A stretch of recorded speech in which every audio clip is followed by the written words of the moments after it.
Today we are covering one of the three big Japanese ghost stories, one that's been so influential that just the very way that we look at ghosts in Japan has changed dramatically because of it. So bring out your fine china because we are going to be talking about Okiku's well.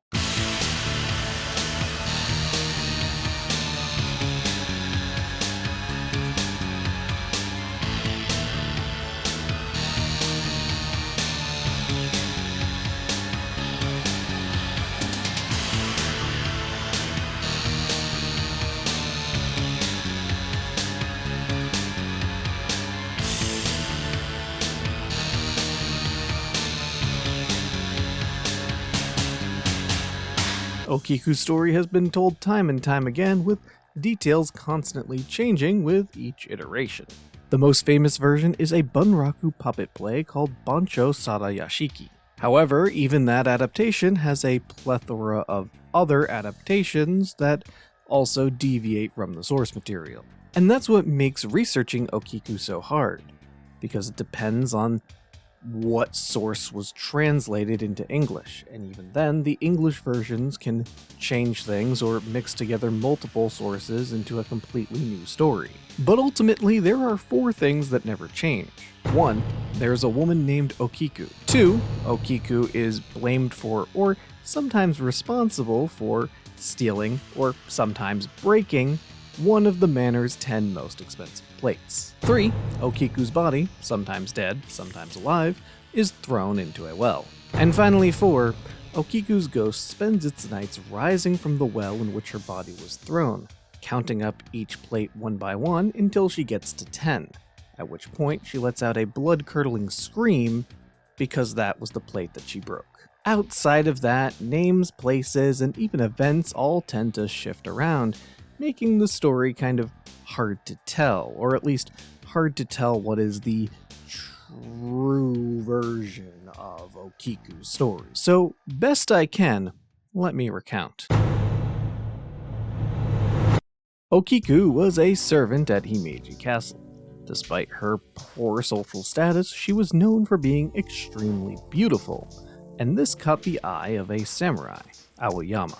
Aoyama would constantly pester and badger Okiku to become his mistress, and each time he would be rebuffed again and again. So Aoyama hatched a scheme. He would steal one of the 10 most expensive plates in Himeji Castle, and then he would blame it on Okiku. When it came time for Okiku to clean them, she counted up the plates and was horrified to find the 10th missing. That's when Aoyama swooped in and told Okiku that he wouldn't tell anybody about the missing plate if she would just finally give in to him. Even though she was racked with guilt, Okiku still refused Aoyama. And this would be the last time she would ever refuse him again. Aoyama killed Okiku right where she stood, and then threw her body into the well in the courtyard.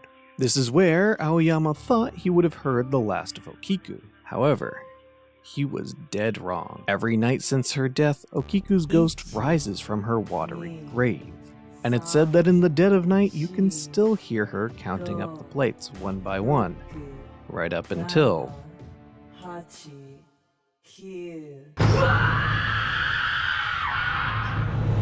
And that's pretty much the core of the story. What happens next really depends on what version is being told. In some, Okiku's ghost torments Aoyama, and anyone else that's unfortunate enough to hear her. It's said that if you hear Okiku count all the way to 9, you'll be cursed and die soon after. Still, there's other versions that aren't as bleak. In fact, there's at least one version where Aoyama hires an exorcist. This exorcist listens to Okiku count all the way up to 9, only for the exorcist to shout 10, just before she can scream.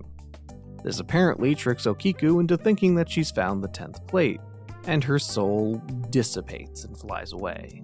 Not a big fan of this one because Aoyama seems to have gotten away with everything, but it's cute. Some twist the tale around entirely. When adapted into a modern kabuki play by Okamoto Kido, the story became a lot more romantic. Okiku now breaks the plate herself in order to test Aoyama's love. and Aoyama, as a response, still ends up killing her. But after seeing her ghost and how sad her ghost is, he kills himself too to be with her. I'm not a super big fan of this one either, just because, again, it sounds like kind of a abusive relationship, really. One of the oldest versions, the aforementioned Bunraku play, actually makes it into somewhat of a political thriller. Okiku is now a court lady at Himeji Castle. She gets caught up in a plot to overthrow the shogun and, you guessed it, gets killed and thrown into a well. Not surprising where that one was going. To be honest, this one sounds pretty cool. Because of how old this story is, Okiku's ghost has had a far-reaching cultural impact. Artist Hokusai painted what might be one of the most famous depictions of Okiku, if not ghosts in general. Her look and her grave were a direct influence on the Ring franchise, with Sadako being a hybrid of legends like Okiku and modern-day urban legends like Kuchisake Onna. But maybe most famously, her well is a real-life location in the real-life Himeji Castle where you can actually go to for real, because I actually really did. We can sit here all day and talk about the far-reaching cultural effect that Okiku's ghost has had, or we can assign her a numerical rating that indicates some form of quality among Japanese ghosts. We will be grading these yokai and spirits on 3 criteria. How cute or cool they look. This is basically an aesthetics category. If the monster is aesthetically pleasing in any way, it gets a higher score. How weird it is. This would be how strange or out there the general concept of this monster is.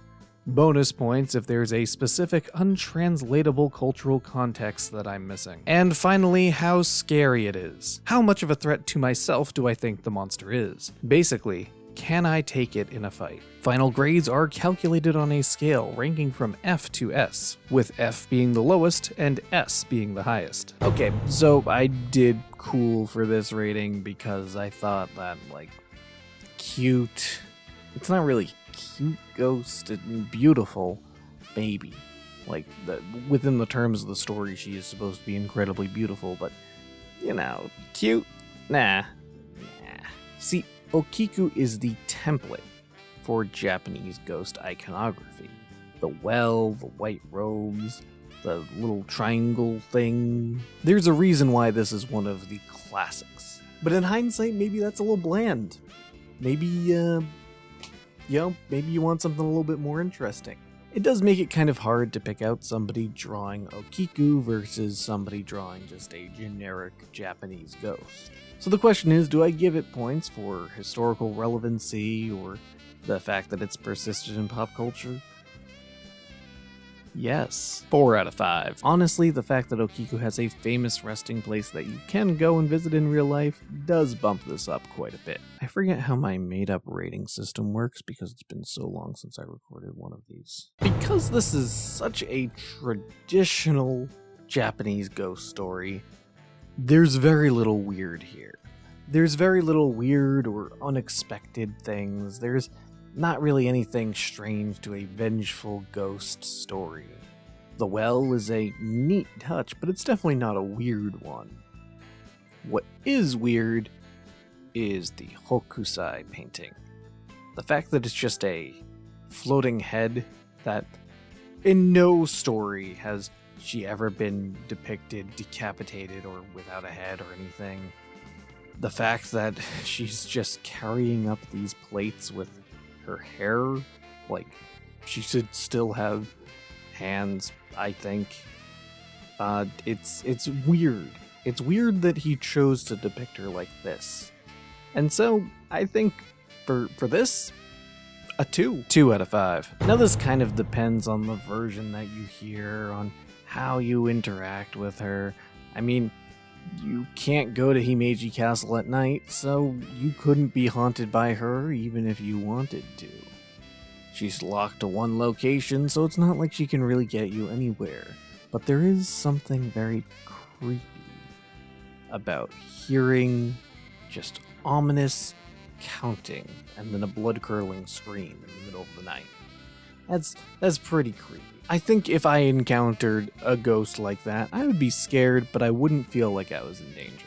There's not a whole lot of accounts of Okiku attacking people, so it seems like she just maybe curses you by one account. So yeah, this doesn't really trigger my sort of fight or flight anything. 2 out of 5. Okiku is getting a very respectable 8 out of 15, landing her at a rank B, Japanese Ghost. Truly one of the classics, but not one that I'm particularly scared of. Okiku's story is interesting for a variety of reasons, not least of which is that it's a very sympathetic portrayal of a ghost. Usually, but Okiku's stories are still colored with this pang of sadness.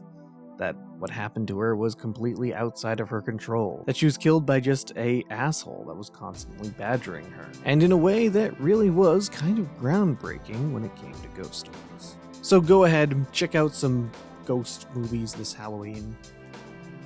Hopefully this video is edited and finished in time for this sentence to make sense. I know it's been a very short and truncated J-horror month, but we have one more very special thing to put out, and it's going to wait for Halloween Day.